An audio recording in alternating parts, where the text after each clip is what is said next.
जी, Keshav ji, ISKCON के हर एक मंदिर में केवल कृष्ण की ही भक्ति क्यों की जाती है? अच्छा प्रश्न है। जी। हमारे मंदिरों में हम देखते हैं कि हमने बताया था कि वैदिक शास्त्रों के हिसाब से हमारे मंदिरों की रचना होती है और भगवान की भक्ति करने के लिए लोगों को प्रोत्साहित किया जाता है।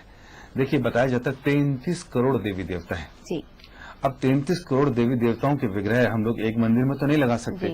अगर कुछ की पूजा करेंगे, कुछ को नाराज भी हो सकते हैं। तो इसलिए भगवान श्री कृष्ण ने कहा कि ये सभी देवी देवता मेरे ही तो अंग हैं। एक छोटे से एग्जाम्पल से समझते हैं। जैसे देश को चलाने के लिए एक प्रधानमंत्री, राष्ट्रपति की जरूरत होती है। सारी शक्तियां उनके पास होती हैं, लेकिन वो सारे काम अपने हाथों से नहीं करते। उसके लिए उनके पास कैबिनेट मिनिस्ट्री होती है, इसके पास उनके पास अपने बहुत सारे एमपीज होते हैं, बहुत सारे एमएलएज होते हैं, बहुत सारे काउंसलर्स होते हैं और इसके अलावा बहुत सारे गवर्नमेंट डिपार्टमेंट्स जिसमें सारे लोग सरकार का काम देख रहे हैं। एक देश में इस तरह से लाखों लोगों की जरूरत पड़ती है देश को चलाने के लिए। तो वो जो सरकारी ऑफिसर है वो भी सरकार में है और जो प्रधानमंत्री या राष्ट्रपति है वो भी सरकार में है।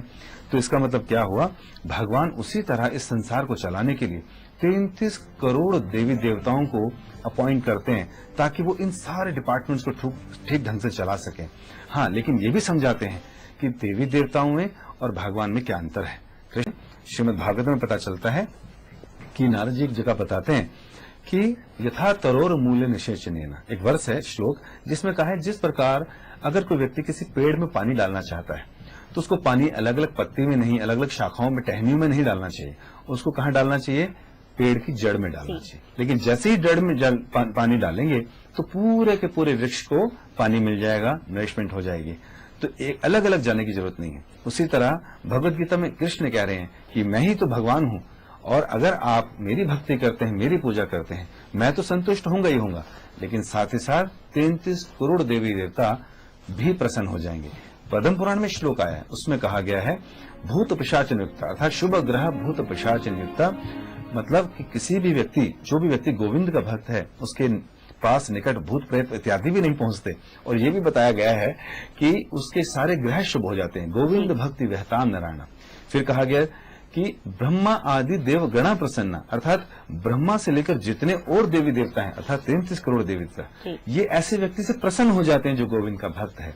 और तीसरी बात बोली लक्ष्मी स्त्रह ग्रह मंदिरेचा गोविंद भक्ति वहता नारायण, कि जो गोविंद का भक्त है, जो कृष्ण का भक्त है, उसके घर में लक्ष्मी स्थित हो जाती है। तो इसलिए हमें डरने की जरूरत नहीं है। हमें देवी देवताओं को रिस्पेक्ट करना है, उनका आदर करना है और अगर उनसे कुछ मांगना भी है तो भगवान की भक्ति अर्थात कृष्ण के चरणों में अहेतु का प्रेम, ये हमें मांगने का प्रयास करना चाहिए। इसलिए हमारे मंदिरों में भगवान श्री कृष्ण के विग्रह होते हैं, अन्य विष्णु तत्व के मंदिर मतलब विग्रह होते हैं। भगवान राम के मिलेंगे, कृष्ण के मिलेंगे, भगवान नरसिंह के मिलेंगे, ताकि हम लोग भगवान की ही भक्ति करें। क्योंकि जन्म, मृत्यु, जरा और व्याधि से बाहर निकलने का रास्ता केवल कृष्ण ही या विष्णु तत्व ही दे सकते हैं। इसलिए हमें देवताओं की तो रिस्पेक्ट करनी है, उनसे उनके जिस तरह से देवी देवता भगवान के भक्त हैं, उनको शरणागत हैं, उसी तरह की शरणागति जैसे हनुमान जी में है, जैसे लक्ष्मी जी में है शरणागति भगवान के प्रति, ऐसे लक्षण हमारे अंदर भी आने चाहिए। ये मांगना चाहिए हमें भगवान से। इसलिए भगवान श्री कृष्ण के हम विग्रह मंदिर में स्थापित करते हैं ताकि लोग भगवान की भक्ति कर 33 करोड़ देवी देवताओं को प्रसन्न कर सकें। जी, तो देखा आपने कि श्रील प्रभुपाद जी ने कितने कड़ी परिश्रम के बाद पूरे विश्व भर में इस्कॉन की स्थापना की है और इसका इतना बड़े स्तर पर प्रचार किया है। कार्यक्रम में फिलहाल वक्त है छोटे से ब्रेक का, जल्द लौटेंगे।